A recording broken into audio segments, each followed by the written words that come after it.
Hi friends, welcome back to Prashant knowledge centre. మనం ఈ వీడియోలో ఎంఎస్ ఎక్సెల్లో గ్రూపింగ్ గురించి చూద్దాం. అసలు గ్రూపింగ్ అంటే ఏంటి, దాన్ని ఎందుకు వాడతాం అనేది ఈ ఎక్సెల్ షీట్లో చూద్దాం. దాని గురించి నేను డిఫరెంట్ ఫైనాన్షియల్ ఇయర్లో, ఫర్ ఎగ్జాంపుల్ 2020-21, 21-22, 22-23 ఇలా 3 ఇయర్స్లో ఒక కంపెనీ యొక్క సేల్స్ డేటాను తీసుకున్నాను. ఇప్పుడు దీన్ని మనం గ్రూప్ చేద్దాం. గ్రూప్ ఎలా చేయాలి అంటే, డేటా ట్యాబ్లోకి వెళ్ళినట్టయితే ఇక్కడ మనకు గ్రూప్ అండ్ అన్గ్రూప్ ఆప్షన్స్ ఉన్నాయి. ఈ ఆప్షన్స్ని వాడి మనం గ్రూప్ చేసుకోవచ్చు. ఈ పర్టికులర్ డేటాని మనం ఫర్ ఎగ్జాంపుల్ ఈ 2020-21 ఇదొక ఇయర్,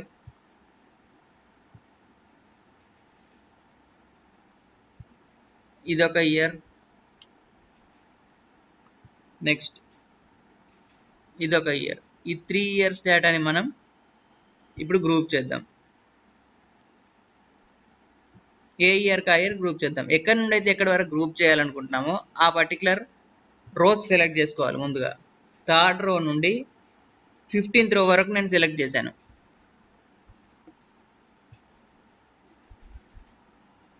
ఇప్పుడు దీంట్లో ఫైనల్గా ఒక రో యాడ్ చేశాను. టోటల్ సేల్స్ అని ఒక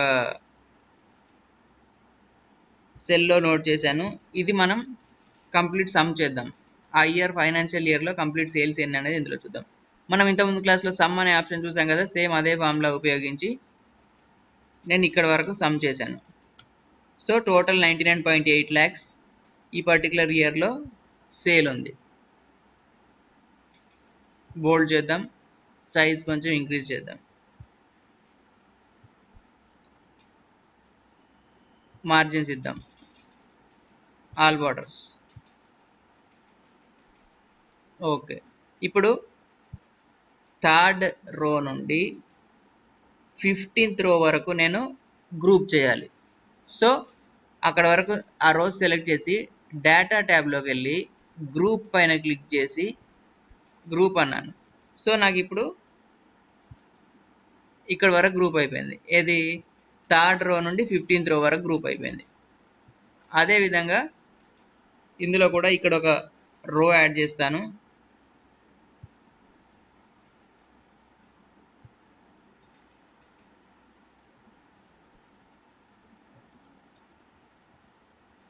టోటల్ సేల్స్ అని నోట్ చేసి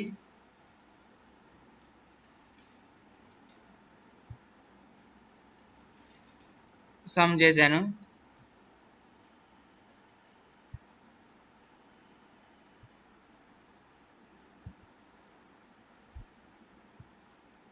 నేను యాక్చువల్గా అంత డేటా అంతా సేమ్ ఉంది, అందుకే మనకు అన్ని సేమ్ వాల్యూస్ వస్తున్నాయి.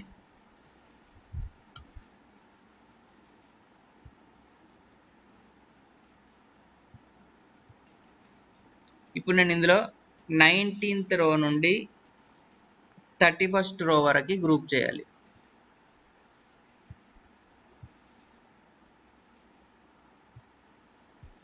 ఇలా ఇది ఇంకొక గ్రూప్ లాగా క్రియేట్ చేసుకున్నాను నేను. మనం సేమ్ గ్రూప్ చేసిన డేటాని మళ్ళీ అన్గ్రూప్ కూడా చేసుకోవచ్చు. ఎక్కడి నుంచి అయితే ఎక్కడి వరకు అన్గ్రూప్ చేయాలో అక్కడికి వెళ్ళి అన్గ్రూప్ ట్యాబ్ పైన క్లిక్ చేసి అన్గ్రూప్ ఇచ్చేస్తే మళ్ళీ నార్మల్ అయిపోతుంది.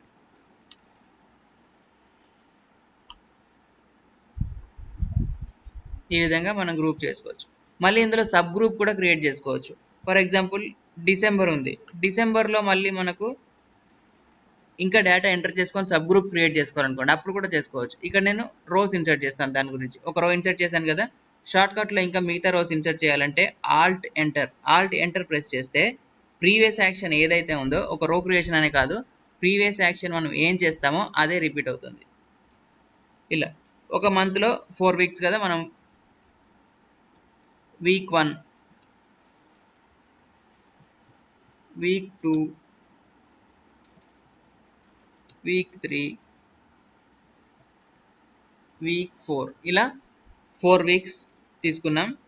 ఈ 4 weeksలో సేల్ ఎంత ఉంది, కంప్లీట్గా 10.3 lakhs సేల్ అయింది అనుకోండి. ఈ 10.3ని మనం ఇక్కడ డిస్ట్రిబ్యూట్ చేసుకుందాం.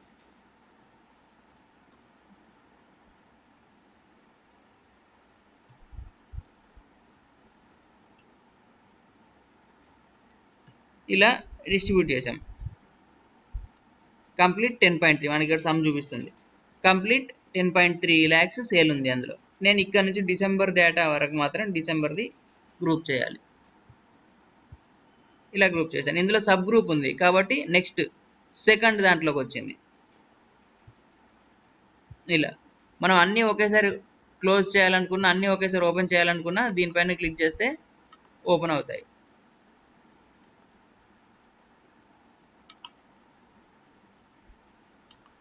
క్లోజ్ అయ్యాయి. 2 పైన క్లిక్ చేయండి, ఓపెన్ అవుతాయి.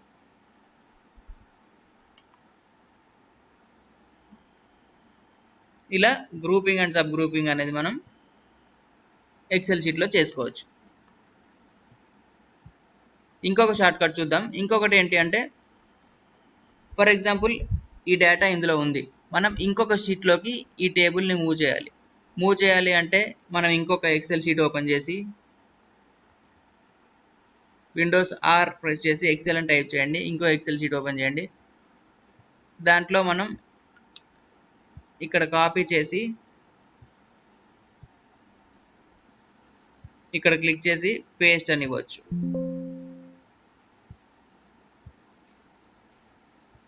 ఇదొక way of copy and paste. డైరెక్ట్గా మనం ఆ కంప్లీట్ షీట్ మొత్తం మూవ్ చేయాలనుకోండి, అలా కూడా చేసుకోవచ్చు. దాని గురించి ఏ ట్యాబ్ అయితే మనం ఇంకో షీట్లోకి తీసుకోవాలనుకుంటున్నామో దానిపైన క్లిక్ చేసి రైట్ క్లిక్ చేసి మూవ్ ఆర్ కాపీ అనే ఆప్షన్ పైన క్లిక్ చేసి ఇందులో న్యూ బుక్ అని ఇవ్వండి. Create a copy. ఓకే.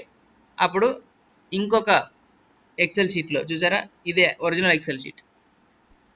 ఇందులో బుక్ 2 అని చెప్పేసి ఇంకొక ఎక్సెల్ షీట్ క్రియేట్ అయింది. ఇందులో ఒకటే ట్యాబ్ ఉంది చూసారా. ఇలా ఇంకో ఎక్సెల్ షీట్ క్రియేట్ అయింది. దీన్ని ఇప్పుడు డెస్క్టాప్ పైన సేవ్ చేద్దాం. న్యూ షీట్ అనే పేరుతో సేవ్ చేశాను దీన్ని. ఇప్పుడు ఆల్రెడీ క్రియేట్ అయి ఉన్న షీట్ ఇది. నేను ఇందులో ఈ కౌంట్ ఫార్ములా అనే ట్యాబ్ ఉంది కదా, దీన్ని ఆ న్యూ షీట్లోకి మూవ్ చేయాలి. అప్పుడు మూవ్ ఆర్ కాపీ క్లిక్ చేశాను కదా, ఇక టు బుక్ ఎందులో చేయాలి. అయితే మనం ఏ షీట్లోకి అయితే ఓపెన్ చేయాలనుకుంటున్నామో ఆ షీట్ కంపల్సరీ ఓపెన్లో ఉండాలి. ఏ షీట్లోకి అయితే కాపీ చేయాలనుకుంటున్నామో ఆ షీట్ కంపల్సరీ ఓపెన్లో ఉండాలి. న్యూ షీట్ ఓపెన్లో ఉంది కదా, ఆ న్యూ షీట్ పైన క్లిక్ చేయండి. మూవ్ టు ఎండ్ అంటే ఎండ్ వరకు, ఎండ్లో పెట్టండి. ఇప్పుడు కాపీ చేసే షీట్ని క్రియేట్ ఏ కాపీ. ఒక కాపీ క్రియేట్ చేసి ఎండ్లోకి మూవ్ చేస్తుంది. చూసారా, న్యూ షీట్లోకి గ్రూపింగ్ అనేది ఉంది ఆల్రెడీ. దీంట్లో కౌంట్ ఫార్ములా అని చెప్పి ఇంకొక ట్యాబ్ క్రియేట్ అయింది. ఇది ఒరిజినల్ షీట్. ఇందులో ఆల్రెడీ డేటా ఎలా ఉందో అలానే ఉంది. ఇలా మనం డేటాని ఒక షీట్ నుంచి ఒక షీట్కి కంప్లీట్గా మూవ్ చేయడం కానీ కాపీ చేసుకోవడం కానీ చేసుకోవచ్చు. లేదా ఇదే షీట్లోకి మూవ్ చేయాలనుకోండి, ఇంకో copy, move or copy, create a copy, move to end. Same sheet duplicate sheet ఇందులోనే క్రియేట్ అవుతుంది. అలా మనం అదే షీట్లో కూడా కాపీ చేసుకోవచ్చు.